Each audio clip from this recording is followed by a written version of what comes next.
فأنا ناصح لإخواني بالصدع بالحق تبيض وجوههم. السكوت في مسألة الحزبية يضرها، فاصدع بما تؤمر وأعرض عن المشركين. سلامي على دماج ورجالها والشيخ يحيى ودار العلم يا سعد بانيها. Bismillahirrahmanirrahim. Alhamdulillah hamdan katsiran tayyiban mubarakan fih kama yuhibbu rabbuna wa yardah. Asyhadu an la ilaha illallah wahdahu la syarika lah wa asyhadu anna Muhammadan abduhu wa rasuluh sallallahu alaihi wa ala alihi wa ashabihi wa man tabi'ahum bi ihsanin ila yaumiddin. Amma ba'd. Kita masih pada bab yang ketiga tentang metode ahli sunnah wal jamaah terkait akidah asma wa sifat. Yang pertemuan kemarin kita membahas pendalilan secara akal dan secara wahyu tentang tiga metode ahli sunnah wal jamaah, yaitu metode dalam itsbat, metode dalam nafi, dan metode dalam mensikapi lafaz yang tidak datang penetapan maupun penafiannya di dalam syariat. Apa dalil tentang wajibnya menetapkan apa yang Allah tetapkan dari Al-Quran? Indak Abdul Hafid.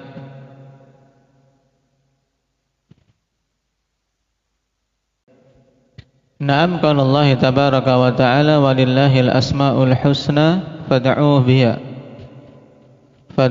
biha wa dharul ladzina yulhiduna fi asma'ihi sayujzauna ma kanu ya'malun.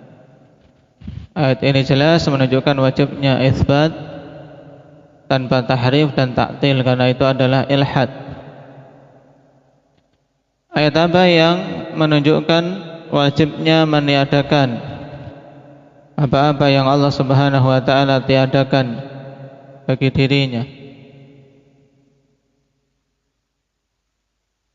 Naam, terkhusus meniadakan penyerupaan Allah dengan makhluk. Apa dalilnya Muhammad? Baca. Nah, laisa kamitslihi syai'un. Nah, di sini nafyut tamtsil. Kenapa dalil yang menunjukkan kita tidak boleh membagaimanakan sifat-sifat Allah Subhanahu wa ta'ala, dan wajibnya tawakuf pada hal-hal yang tidak datang penjelasannya dalam syariat. Muka syahdabu.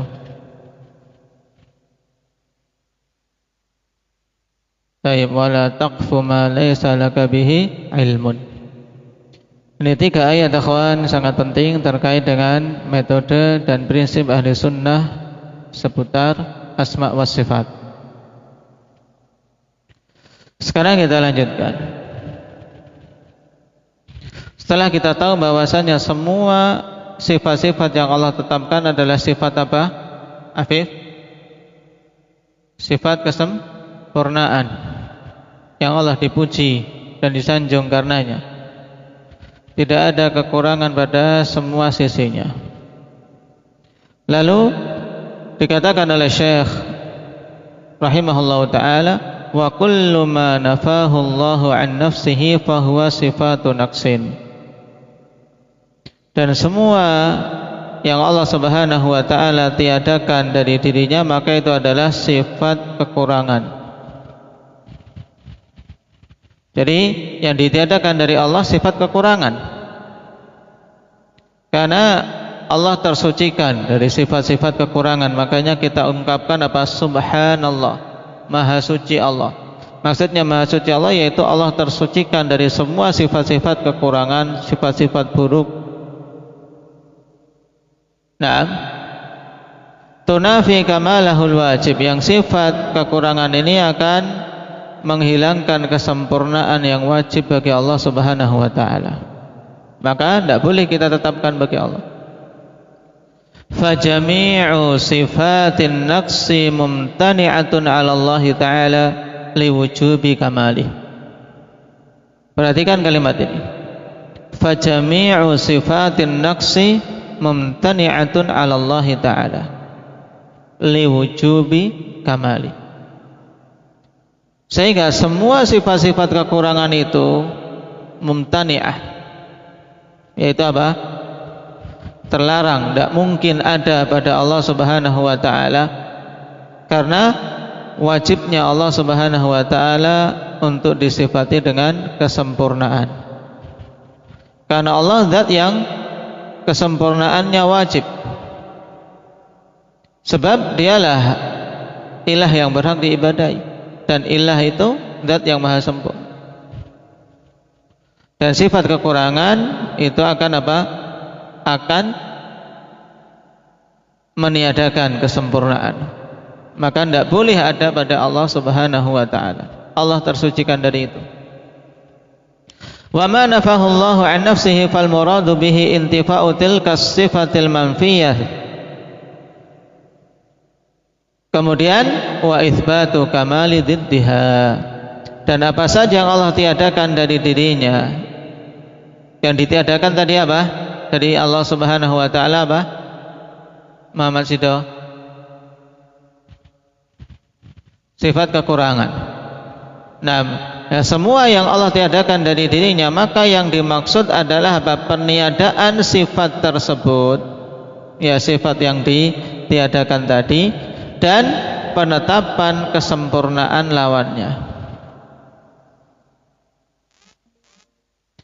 Jadi kalau sekarang pertanyaannya dibalik, apa maksud, ya, apa yang diinginkan dengan ditiadakannya suatu sifat dari Allah?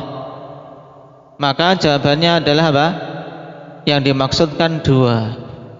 Yang pertama adalah apa? Untuk meniadakan sifat tersebut dari Allah, dan yang kedua untuk menetapkan kesempurnaan lawannya. Ini diingat-ingat putra. Ya. Dua hal tadi.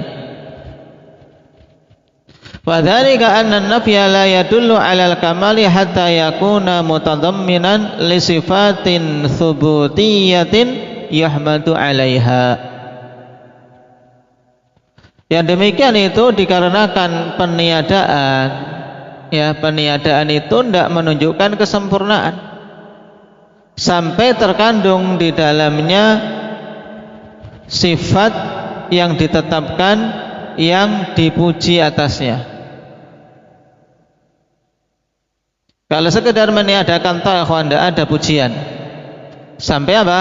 Sampai ditetapkan kandungan dari peniadaan tersebut berupa apa? Sifat yang karenanya Allah dipuji. Fa inna mujarradan nafyi qad yakunu sababuhul ajzu fayakunu naqsan. Sebab hanya sekadar peniadaan terkadang sebabnya memang karena tidak mampu, sehingga itu merupakan bentuk kekurangan. Nah, misalnya akhwan, seorang tidak pernah berbuat zalim, tapi sekedar apa? Seorang tidak pernah berbuat zalim. Kalau ketika mengatakan ini dia tidak zalim karena memang dia seorang yang adil, kita tetapkan, oh berarti dia adalah seorang yang adil. Berarti ini apa? Sifat yang bagus, terkandung padanya pujiannya, tidak. Tapi kalau kita katakan dia tidak zalim begitu saja, karena memang tidak mampu berbuat zalim, ini kekurangan. Karena apa? Karena ajiz, karena memang kelemahan dia. Yang lainnya lebih kuat, dia mau menzalim bagaimana? Sedikit mau usil dia sudah habisi. Kama fi qauli syair, sebagaimana dalam perkataan syair disebutkan di sini, Qubayyilatun la yaghdiruna bi dhimmatin wa la yadhlimuna an-nasa habbata khardalin. Qubayyilah ini bentuk apa?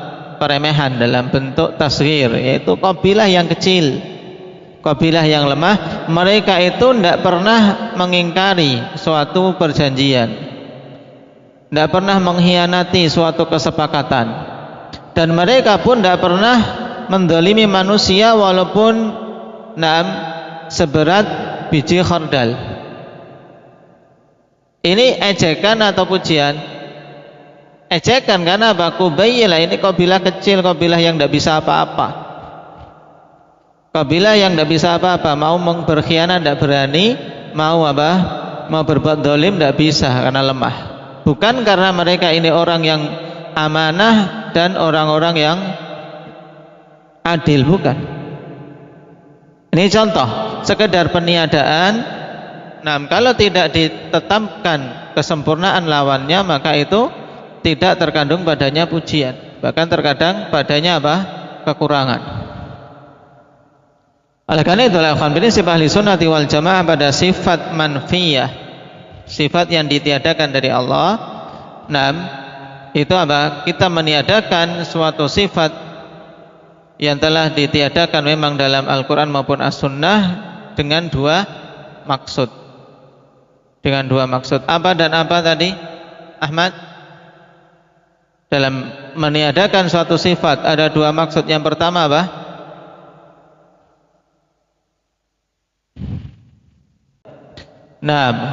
Yang pertama meniadakan sifat tersebut, dan yang kedua apa? Menetapkan kesempurnaan lawannya. Jadi kalau tidak berbuat dolim berarti apa? Kesempurnaan lawannya apa? Contohnya, innallaha la yadhlimun nasa syai'a. Allah tidak akan mendolimi manusia sedikit pun. Kita tiadakan dari Allah sifat apa? Sifat mendolimi. Dan kita tetapkan bagi Allah lawan darinya. Kesempurnaan lawan dari sifat dzulm apa? Syabib. Lawan dari zalim apa? Adil. Berarti kita tetapkan bagi Allah sifat adil. Paham? Ini berlaku pada semua sifat-sifat manfiyah, jangan sampai lupa. Taib. Waqad yakunu sabab, kita masih lanjutkan tadi bahwasanya sekedar penafian saja tidak menunjukkan kesempurnaan. Kenapa? Karena sekedar menafikan terkadang sebabnya karena kelemahan, sehingga itu adalah sifat kekurangan. Terkadang ikhwan, kata Syekh, waqad yakunu sababuhu adamal qabiliyah fala yaqtadi madhan. Dan terkadang sebabnya karena memang tidak bisa menerima sifat tersebut, sehingga tidak terkandung padanya pujian. Kama law qulta al-jidaru la yadhlim. Al-jidaru la yadhlim. Perhatikan. Jadi peniadaan sifat dari suatu perkara kalau sekadar meniadakan ini bukan pujian, paham? Kenapa? Karena terkadang ditiadakan suatu sifat karena memang dia tidak bisa, karena dia tidak mampu untuk melakukan itu. Ini bukan kesempurnaan. Dan terkadang memang dia itu tidak bisa disifati dengan sifat tersebut. Ada muqabiliyah, memang tidak bisa menerima sifat itu. Seperti contoh ini,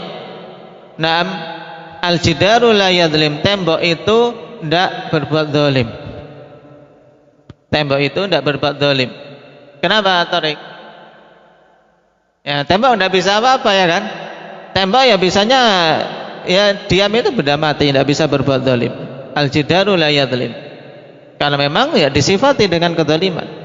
Jidar itu, tembok itu disifati dengan tegak, kokoh, dan seterusnya. Kalau kezaliman memang dia tidak disifati dengan kezaliman, bukan karena dia adil, tapi memang karena tidak bisa menerima pensifatan itu. Al-jidaru la yadhlim.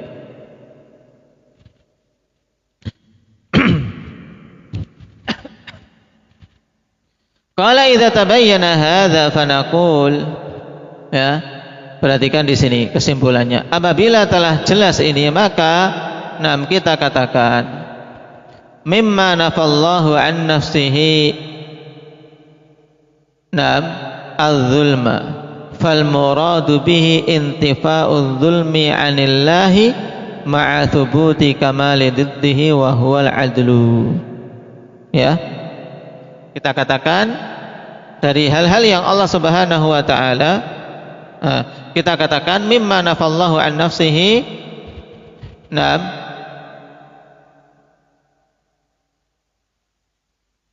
az-zulmu, ikhwan. Taib. Mimma nafallahu an nafsihi az-zulmu. Bisa jadikan mubtada muakhar. Az-zulmu mimma nafallahu an nafsihi. Di antara hal-hal yang Allah Subhanahu wa taala tiadakan dari dirinya adalah apa? Kezaliman. Dalilnya apa? Ismail. Dari Al-Quran selain yang disebutkan tadi.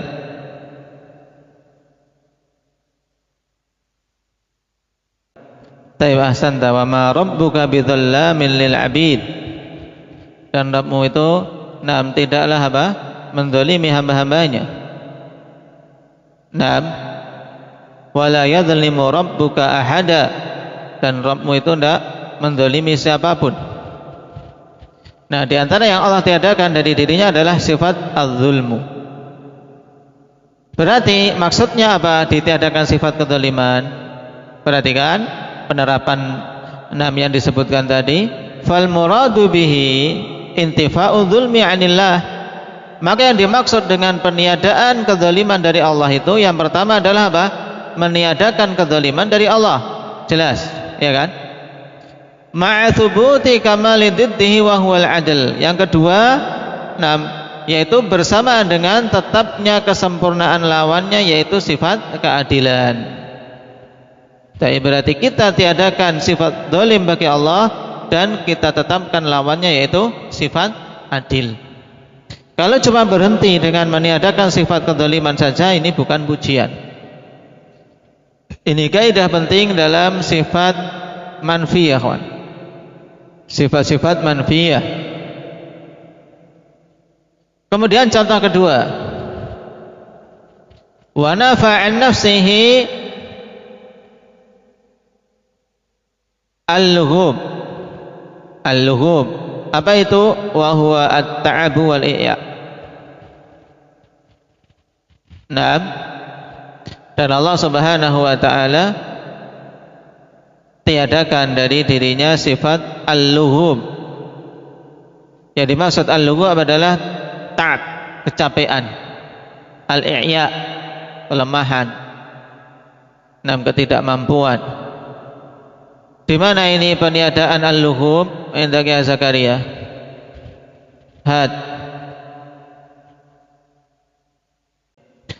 Syahidnya wa ma massana min lughub. Setelah menetapkan penciptaan langit dan bumi selama 6 hari, dan tidaklah menimpa kami kecapean. Agar jangan sampai manusia memahami Allah menciptakan langit dan bumi dalam 6 hari itu karena Allah capek, bukan. Tapi karena memang Allah mengajari manusia untuk apa? Ta'anni, tidak terburu-buru. Seandainya Allah ingin menciptakan dalam sekejap kun fayakun, maka akan terjadi dengan sekejap. Di sini intinya adalah apa? Allah tiadakan dari dirinya sifat capek. Berarti fal muradu nafyul lughubi ma'a thubuti kamali diddihi wa huwal quwwah. Maka yang dimaksud dengan peniadaan itu adalah meniadakan sifat capek itu sendiri bersamaan dengan apa? Penetapan kesempurnaan lawannya, yaitu sifat kekuatan yang sempurna. Allah Maha Kuat, tidak pernah mengalami kecapean. Berbeda dengan kita. Wa hakadza baqiyatu ma nafahu Allahu an nafsihi wallahu a'lam. Demikian pula apa yang tersisa yang lainnya dari sifat-sifat yang Allah tiadakan dari dirinya, maka penerapannya sebagaimana disebutkan di depan. Taib. Sekarang kita masuk pada istilah-istilah ikhwanifillah yang harus dijauhi ketika kita menetapkan suatu sifat. Karena dalam prinsip yang pertama pada masalah itsbat, ketika kita menetapkan suatu sifat, kita tetapkan apa yang Allah tetapkan dan Rasulullah tetapkan tanpa tahrif, tanpa ta'til, tanpa takyif, tanpa tamtsil. Nah, kita harus mengetahui 4 istilah ini dengan baik. Apa itu tahrif? Kita mulai dari itu. Perhatikan. At-tahrif lughatan at-taghyir. Yang dimaksud dengan tahrif secara bahasa adalah at-taghyir. Apa itu at-taghyir? Ya, perubahan, ya, pengerubahan. Taib. Wa fil istilah taghyirun nasi lafdan aw makna. Secara istilah yang dimaksud dengan tahrif adalah pengerubahan nas, yaitu mengubah-ubah nas. Pengerubahan ya kawan, bukan perubahan tetapi pengerubahan, dia merubah. Ya. Kan ini adalah apa? Upaya dari apa? Dari manusia untuk merubah-rubah, ya, nas baik secara lafaz atau secara makna. Wa taghyirul lafzi qad yataghayyaru ma'ahul makna wa qad la yataghayyar.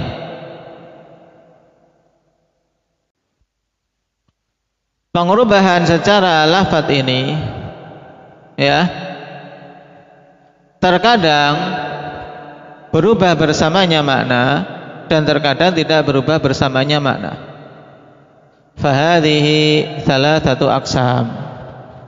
Nah, maka ini ada 3 jenis, ikhwan. Perhatikan sekarang. Jadi tahrif intinya apa? Pengurubahan baik secara lafaz atau secara makna. Yang dirubah itu apa? Pengurubahan nas, ya, merubah-rubah nas, lafadznya atau maknanya. Dan pengubahan lafadz, ya, pengubahan lafadz ini terkadang bersamanya juga jelas berubah maknanya, karena lafadz kalau dirubah akan berpengaruh pada makna. Tapi terkadang maknanya tidak berubah. Sehingga tahrif kalau demikian ada 3 jenis, ikhwan. Perhatikan. Al-awwal, yang pertama, tahrifun lafzi yataghayyaru ma'ahul makna. Ya, pengubahan lafaz yang berubah bersamanya maknanya. Katahrifi ba'dihim qaulahu ta'ala wa kallamallahu Musa taklima.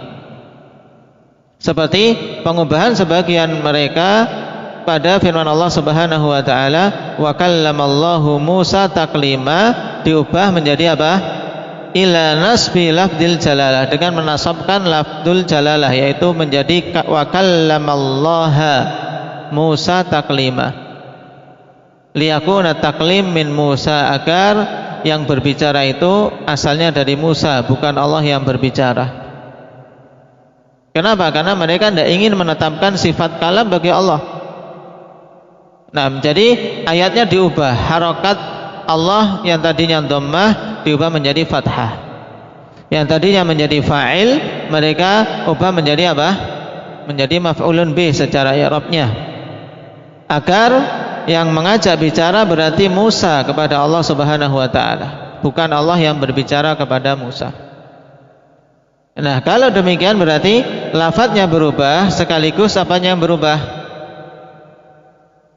Ibadah, maknanya ikut berubah. Asal yang kedua, wa tahrifun lafzi la yataghayyaru ma'ahul makna. Ya, pengubahan lafaz dan tidak berubah bersamanya makna. Taib. ka fathid dali min qaulihi ta'ala alhamdulillahi rabbil alamin, diubah menjadi alhamdulillahi rabbil alamin. Wa hadha fil ghalib la yaqa'u illa min jahilin idh laysa fihi gharadun maqsudun li fa'ilihi ghaliban. Dan untuk tahrif yang jenis ini ikhwan, ya, tahrif jenis kedua yaitu apa? Lafadznya berubah tapi tidak berubah makna. Ini biasanya mayoritasnya terjadi karena kejahilan, ya. Makanya dikatakan oleh Syekh fil ghalib la yaqa'u illa min jahil, ya, mayoritasnya tidak terjadi kecuali dari orang yang bodoh, sebab tidak ada padanya tujuan yang diinginkan oleh pelakunya, mayoritasnya. Kenapa? Karena kalau tidak ada perubahan makna, apa faedahnya? Ya tidak, kalau ada tujuan. Biasanya karena jahil saja, karena hafalannya tidak beres atau memang pengucapannya tidak betul. Alhamdulillah dia baca alhamdulillahi rabbil alamin. Berarti untuk jenis kedua ini bukan pembahasan kita, kawan, terkait apa yang dilakukan oleh ahlul bidah, karena ahlul bidah tidak akan melakukan ini, karena mereka pada pengubahan mesti ada tujuan. Asal jenis yang ketiga wa tahrifun maknawi, ya, tahrif maknawi. Apa itu? Wa huwa sarful lafzi an zahirihi bila dalil, ya, sarful lafzi an zahirihi bila dalil. Ini dinamakan tahrif, yaitu apa?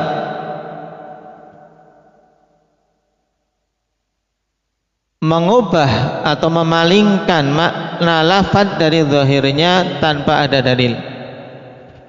Ya, memalingkan lafaz dari zahirnya tanpa dalil.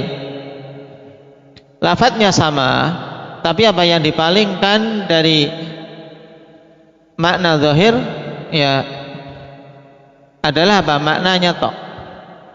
Karena suatu lafaz ada makna yang zahir, ikhwan, ada makna yang tidak zahir.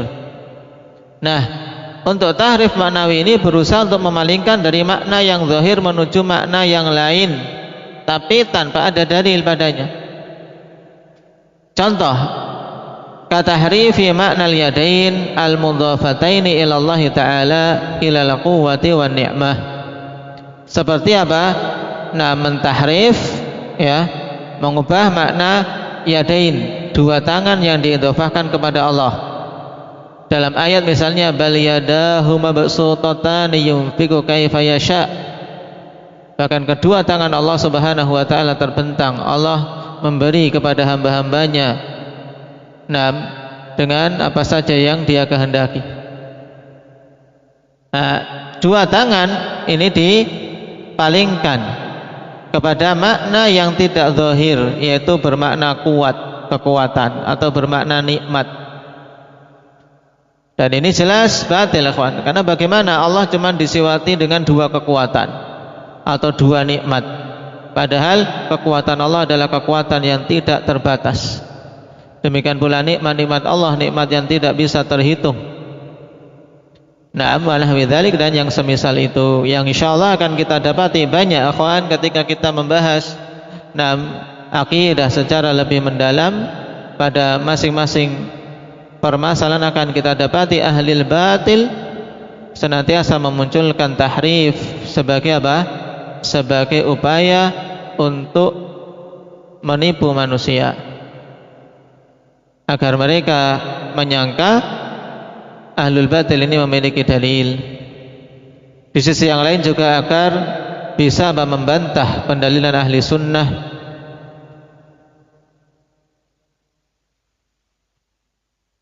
untuk mereka bisa mempertahankan keyakinan mereka yang batil. Nah, ini dulu diingat-ingat tentang apa makna tahrif dan jenisnya. Taib. Barakallahu fikum, naktahi bihadza walhamdulillahirabbil alamin.